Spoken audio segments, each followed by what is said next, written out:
Hey guys, so closing out today, day one of my new journey. It's been, like I said, it was a heck of a day. Just taking all that anxiety and worry and letting God take control of it. So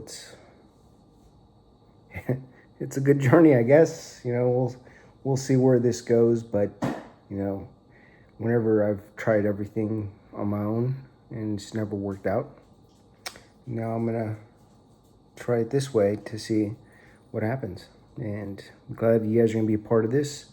And if anybody out there is going through the same situation and needs some encouragement, hit me up, and I'll try to encourage you as much as I can and pray for you. So, closing, or I just finished eating dinner. Apologize. It was just chicken. On my drive back home, I was listening to Above Inspiration, and I can't remember which one it was, which episode, but he just kept saying that you trust in the Lord, trust in the Lord, trust in the Lord. And in all these parables and everything that are in the Bible, which I've never really read, I've skimmed through it and listened to it in church sometimes, but I've never really read. And pretty much it says trust in the Lord, and what everybody says and what they say is that everything that's in here, the Bible, is the Word of God. So being closer to God is by reading His Word. So, what is, for you guys who are not non-believers watching this, what do I have to lose? Continue to do this on my own and it not work out? Or put my faith into something that is greater than I am, and I spend the rest of my days happier than anything that I could ever imagined. And a lot of the times, that I used to get not upset but jealous of was those couples in church that were always happy and they had everything going on. And like, again, talking to them and them saying, all the storms that they've weathered together. And it's just like, how can I get to that part of my life where I am extremely happy, I'm extremely blessed, like my best friend Ray. This guy, guys, I'll tell you, this guy is one of the most blessed guys that I will ever know. He has an amazing daughter, has an awesome wife, and he all of his needs are always taken care of. Like, if he wants something, it always comes up and he gets it. Or if he has something that he wants and it's very expensive, somehow he always gets this huge discount. And for me, what I think it's the blessings from his father. And my understanding of it is, I think it goes like, if your father or his father and his father are blessed, then those blessings will carry on to you if you continue to follow the Word of God. And I don't know what happened in my past, in like my family's past or whatever. Maybe somebody did something bad, but I have not been that lucky. And I'm, getting over that. And I want to receive God's full blessings, like these couples, at church. It's like, how can you guys be so happy? Why am I not that happy? I go to church, and I guess this revelation of God literally felt like shaking me and saying, dude, wake up and stop being an idiot, because you're trying to do this on your own and you can't. There's only one person who can, and it's me. So trust me. And I heard God say, trust me. And I keep hearing that, trust me. And so this is why I'm taking this new journey of trusting Him. So, being into this, I got my handy guide, the Bible. I got my Grace Life journal, which I will be taking notes in and recording everything. as long as I'll be recording with you guys. And pretty much I'm going to write down anything that I think that just comes to me, and then I'll say it to you guys, and I'll tell you what I think it means to me. So we'll just start with, not too long. I'm not going to make this like a whole sermon or anything like that, because I am by no way or means a pastor or preacher or anything like that. So I opened my book up, and the first thing it opened up to was Proverbs. And I think his Proverbs was with, when I skimmed through the bottom, was King Solomon, one of the wisest dudes ever lived, the son of David. So we'll start real quick. The Proverbs of Solomon, son of David, king of Israel, for attending wisdom and discipline, for understanding words of insight, for acquiring a disciplined and prudent life, doing what is right and just and fair, for giving prudence to the simple, knowledge and discretion to the young. Let the wise listen and to their learning, and let the discerning get guidance, for understanding proverbs and parables, the saying and riddles of the wise. The fear of the Lord is the beginning of knowledge, but fools despise wisdom and discipline. So for me, it's the fear of the Lord. The fear of the Lord. I guess, what I've, heard in church and everything else and been explained to is, everybody thinks that God is this angry God that just, always punishing people, whether it be car accidents, wrecks, marriages, whatever it may be. And it's what I've been told. It's not true.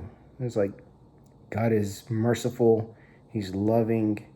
He's kind. He's generous. But as long as you have faith in him, it's like, so that's where I'm at. So we'll keep going. The fear of the Lord, but fools despise wisdom and discipline. I've known a lot of those guys, especially my time in the military, where guys, you'll have a young private or young specialist who doesn't want to listen and wants to do it all on his own, and then he goes and screws it up, and then you got your NCO, your squad leader, or your team leader. When I was a team leader, I always, have him go pick him up from the MP station because he decided to drive through the gate with an underage girl in his trunk. I'm like, literally, dude, come on, right? So I guess that's what, I would take that as. And I'll continue on. And do not forsake your mother's teaching. There will be a garland to grace your head and a chain to adorn your neck. I'm going to write that down because every time I talk to my mom, she always says the one thing over and over is that she continues to pray for me. And because of where I've been, Iraq and multiple deployments, it's just, she always keeps saying that. The blessings of your grandma are watching over you. They're keeping you safe. And I've never really thought about that and really took it to heart until now that I'm learning this. There will be garland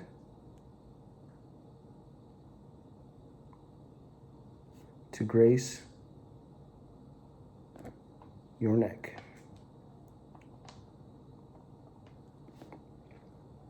And a chain to adorn your neck.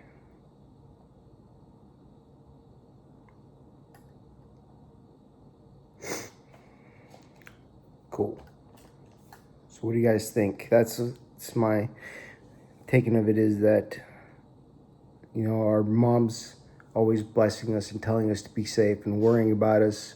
Those are the things that God is the same way. I'll keep going. All right, I'm on verse 10. My son, if sinners entice you, do not give in to them. If they say, come along with us, let's lie in wait for someone's blood. Let's waylay some harmless soul. Let's swallow them alive like the grave. and whole, like those who go down to the pit. We will get all sorts of valuable things and fill our houses with plunder. Throw in your lot with us, and we will share a common purse. I'm gonna write this on here.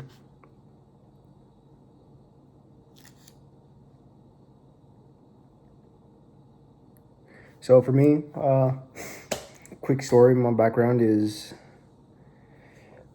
I have an older brother who's in prison. I think he's got like 4 or 5 years left on his sentence, and he went to prison for drug possession and distribution, and pretty much, being Hispanic or Mexican background in a small town, pretty much you're either going to end up in jail or prison, or you're going to go to college if you could afford it. Well, I had 2 sisters that went to college, so my parents weren't going to be able to afford that, and I'm not the smartest person in the world, not really smart at all, but I had one choice, was either try and survive, probably end up in prison with drug addiction or drinking problem, or join the military. So I joined the military, and 19 and a half years later, I'm still here, 6 combat deployments, multiple times where I should have been dead, and I've been pulled back. And,